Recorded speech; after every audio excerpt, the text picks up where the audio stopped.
हानिया, खाना बन गया? जी बस बनने वाला है।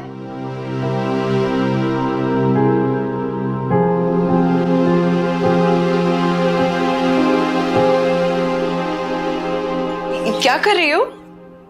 खाना बना रही हूँ। बन गए, बस भूनना बाकी है। इसे तो कुकिंग भी आ गई है। अम्मी ने कहा था कि इसे कुछ मत सीखने देना। अब क्या होगा मेरा?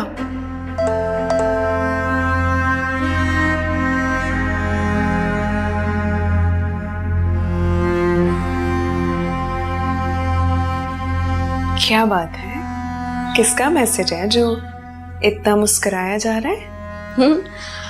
आज़र का। हमारा आज मूवी का प्लान है। पहुंचने वाले हैं, इसलिए कह रहे हैं जल्दी से तैयार हो जाओ। अच्छा तो तुम तैयार हो जाओ, मैं कर लेती हूँ ये। अरे नहीं नहीं, मैं कर लूंगी। तुम बहुत तकल्लुफ करने लगे हो। मुझे अपना बिल्कुल नहीं समझती ना। ऐसी कोई बात नहीं है नाजी। ऐसी बात नहीं है तो जाकर रेडी हो जाओ और आज़र के साथ एंजॉय करो। और इस बात से बेफिक्र रहना, खाना तुमने ही बनाया, मैं रोटियां डाल के भी रख दूंगी। You're so sweet Nazi, thank you. मैं फिर चलती हूँ। हाँ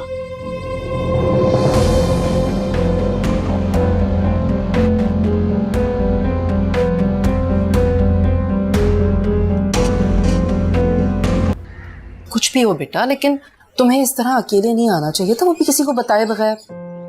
मैं क्या करती मम्मी, बाबा की बातें सुन सुनकर मैं डिस्टर्ब हो गई हूँ और इसलिए मुझे कुछ समझ नहीं आया।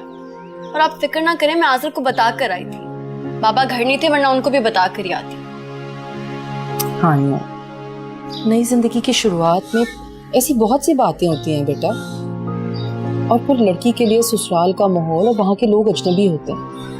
कुछ वक्त तो चाहिए होता है ना उन्हें समझने के लिए, और फिर जरूरी तो नहीं ना कि हर चीज हमारी मर्जी के मुताबिक हो। बहुत कुछ बर्दाश्त करना पड़ता है। नहीं होता मुझसे बर्दाश्त। बाबा हर वक्त मुझ पे ऑर्डर चलाते हैं। मैं कोई रोबोट नहीं हूँ कि जिसका बटन दबाया और सारे काम निकलवा लिए। हानिया बेटा प्लीज, जज्बात से नहीं अकल से काम लो।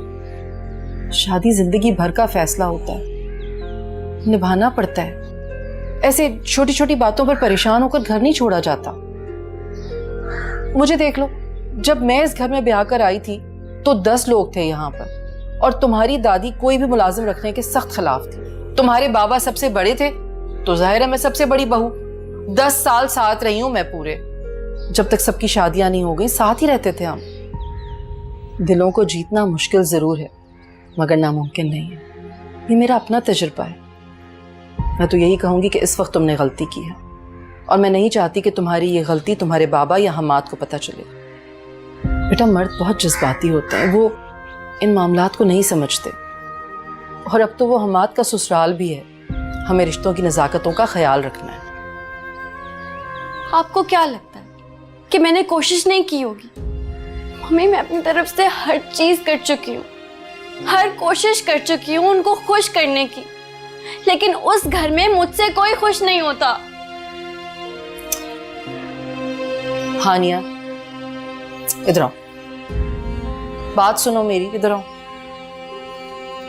इधर आओ मेरे बेटा, इधर बैठ। बेटा खिदमतें और मोहब्बतें एक दिन जरूर रंग लाती हैं, बस सब्र के साथ थोड़ा सा इंतजार करना पड़ता है। बीबी जी आपकी कॉफी रखो। चलो तुम्हारी कॉफी भी आ गई जन्नत बीबी। मेरी बेटी के फेवरेट चीज सैंडविचेस बना दें जल्दी से। तुम कॉफी पियो, सैंडविच खाओ और फिर थोड़ी देर आराम करो, ठीक है? शाम को ड्राइवर तुम्हें घर छोड़ाएगा, सब ठीक हो जाएगा। हाँ कहती है डस्टिंग कर दी है, हर तरफ मट्टी ही मट्टी है।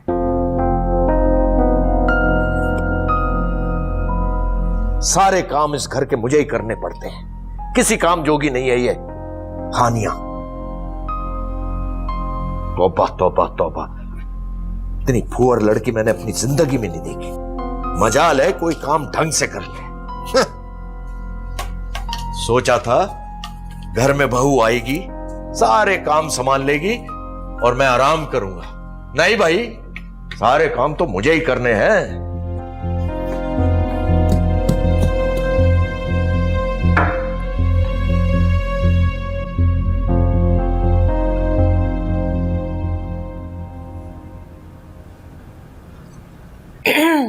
क्या हुआ भाई साहब, परेशान से लग रहे हैं आप? क्यों भाई, मैं क्यों परेशान होऊंगा?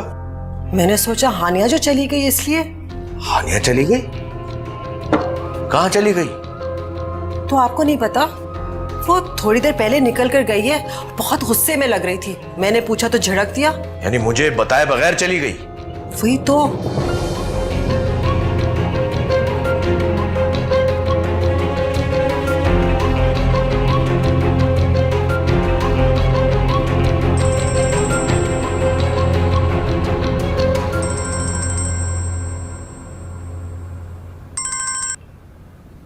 हेलो, अस्सलाम वालेकुम भाई साहब। वालेकुम सलाम। भाई भाभी, ये हानिया क्या आपकी तरफ आई है? जी जी, मैं बस आपको कॉल करने ही वाली थी। वो एक्चुअली मेरी तबीयत खराब हो गई थी अचानक, तो हैदर एक मीटिंग में थे, मैंने घबरा कर हानिया को कॉल कर दी। तो अच्छा, हानिया आपके साथ है? मुझे डॉक्टर के पास लेकर गई थी, हम बस अभी वापस आए। तो कम से कम उसको बता के तो जाना चाहिए था ना घर से। वो आप घर पर नहीं थे, आजर को बताकर आई है। भाभी, घर का बड़ा मैं हूं या आजर? खैर, खुदा हाफिज।